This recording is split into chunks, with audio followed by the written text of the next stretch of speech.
Okay, so first and foremost, this is a short video, but I'm going to be stopping it a few times. I don't think she's actually complaining in this particular section about having to get up early, but this is one thing I wish someone had told me before I actually even studied to get my degree here in Australia to teach as a high school teacher. Teaching is an early morning job. So if you don't want to get up at 6, 7 o'clock in the morning to make sure you're at school 7:30, 8 o'clock in the morning before the kids get there, sorry to say you're in the wrong gig. High school teaching is an early morning job. Just be aware of that. Welcome back to another day in the life of a teacher, and this is one of my super busy days, but it was so much fun and I can't wait to take you along for the ride. Got to stop it again. The thing about a big day and getting in nice and early, starting nice and early, getting that big cup of coffee, yep, that is important. We make some jokes in the teaching profession about it running on caffeine. Some people I know managed to teach high school without drinking coffee. I don't know how they managed to do that. It's a tough gig. I get to school around about 7:40 a.m. in the morning, grab a cup of coffee, which is essential for a 6-period day. Before I opened up my room, turned my heater on because it was freezing. So she talks about getting in early and setting up the room, making sure it's nice and warm and comfortable in there. That's something that's obviously very important.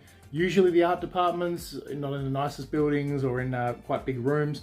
It really is important for student comfort and for your own comfort, of course, that you get the room set up nice and early and the way you want it and comfortable enough to teach in. In pastoral care today, we did speed friending where all the kids got to know each other a little bit better. Pastoral care, for those of you who are in the States or the UK or somewhere else, pastoral care is what we call homeroom, what you might call homeroom. Some schools here in Australia call that homeroom.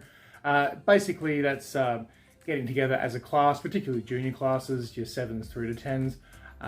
Getting together in the morning or in the afternoon. Some schools do it one day a week, some schools do it every day a week. My particular school where I'm working at, we do it once a day. Every morning we get together for half an hour before the day starts, just to settle the students in and just to get the day started.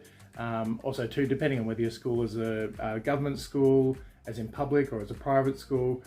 My school happens to be a Catholic school, so we start the morning with prayer, those sorts of things. So that's what pastoral care is about, in case you're wondering. These incredible abstract expressionist paintings, the kids got to take their shoes off and get paint everywhere. It was so much fun. We grabbed a cup of tea and an apple before you said. This looks like fun. She's doing a project there, abstract expressionist project with the year 9s, I think she said, maybe year 9, 10 art she teaches. I also teach year 9, 10 art. Really great opportunity, great time in people's lives to be teaching art. That's for those of you overseas, sort of 14, 15, 16 time period, what you might call the middle years, or what's referred to in education as often the middle years. I think it's really important to attempt to, and you can't always do this, depends on the institution, but I always attempt to make the art room a space that's a little bit different from other places in the school, a place where you can get a little bit messy, where I do have music on, those sorts of things. Make it a bit of a different environment, and giving the students the opportunity to play with something like abstract expressionism, throwing around a little bit of paint, those sorts of things. If you've got the facility to do that, it's definitely something that I'd love to create the opportunity for students to do. However, it depends on your institution and depends on the resources, of course. In my school in particular, we have to be pretty careful of students' uniforms, so throwing paint around might be okay for year 9s and 10s, but I certainly wouldn't try it with anybody younger than that. I finally got to have my cup of tea, which kind of went cold before I came in to finish off their Under the Sea inspired pots. I had lunch and then jumped straight into year 7 science, where I learned all about gravity, some chits and math, before I finished my day with one of my elective classes in the afternoon. Then I headed straight home, got inside what was all So obviously she doesn't teach just art, or maybe their arts program is combined with the ceramics program.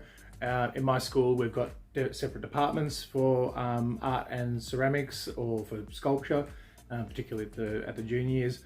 I would love to be able to spend some time in sculpture. My mum was an earthenware person, so I grew up around pottery and those sorts of things. So I'd love to spend some time in that particular genre. But unfortunately I have no practice in that at all. So hopefully this year, if I've got some time, I'll get someone to show me how to use the kiln, and I'll start playing with that myself. I don't teach that subject, but I'd love to learn that subject myself as a teacher.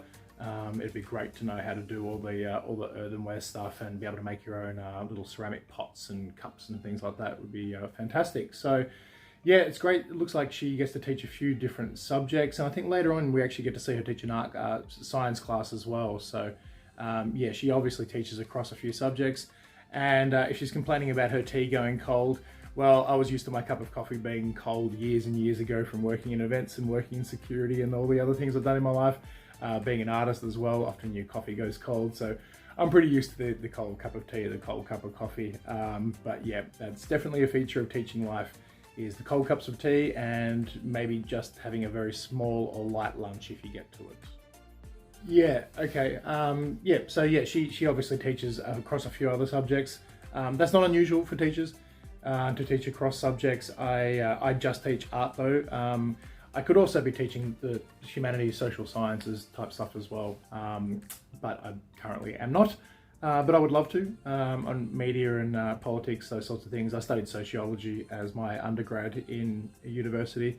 So yeah, I'd love to teach across a couple of subjects. I think it's really interesting to be sort of multidisciplinary in that sense. And there's always great things that you can bring to other subjects from subject matters. They talk about that a lot in education when you're being trained for it. But a lot of the times kids ask me, you know, what's the relationship between maths and art and those sorts of questions, you know, or what's the point of this? And I really always try and bring a lot of maths and a lot of language into my art room. It might seem like a little bit counterintuitive to do it, but I tell the students that the same part of your brain that's activated when you're doing astrophysics is the same part of your brain that's being utilized when you are creating visual art. So it's using the same part of the brain, and I like to sort of really tease that out with students and try to encourage them to think a little bit differently about subjects like mathematics, because that was never a strong point for me, but being dyslexic. Maths and English was always something I really struggled with. However, I really love creative writing, fiction writing, poetry, and now I'm starting to enjoy astrophysics, not the maths part of it, but just the conceptual part of astrophysics. And so it's not that maths isn't something you can do, it's just something that you probably never invested much time in or found the right angle to see it or appreciate it. I certainly don't understand maths, but I do appreciate it, and I'll always show the kids some card tricks or something to do with probability or something like that when I'm talking about art classes. So I think we're getting, yeah, this is pretty much the end of the video for her. She goes home and has dinner with her partner. Lucky her. It's a tough job, and I bet she probably passes out after that dinner early. It's one of the other things about teaching that they don't tell you when you're going through teachers college, is it's a very exhausting job. Not every day, but if it's a full day of teaching and it's a bit of a rough day, or you've got a few complex issues to go through, or took a lot of emotion, it can be really, really draining. So even people that I know who have worked in the gig for 30 or 40 years, they still have days where they get home and just crash on the couch at 6 o'clock. So it's not unusual for teachers to be very tired. Perhaps that's something that the profession could look at as to changing hours, those sorts of things, just to make it a bit better of a job. But for those of you out there who don't know, yes, teaching is exhausting. All right, well, I hope you enjoyed this little reaction video today.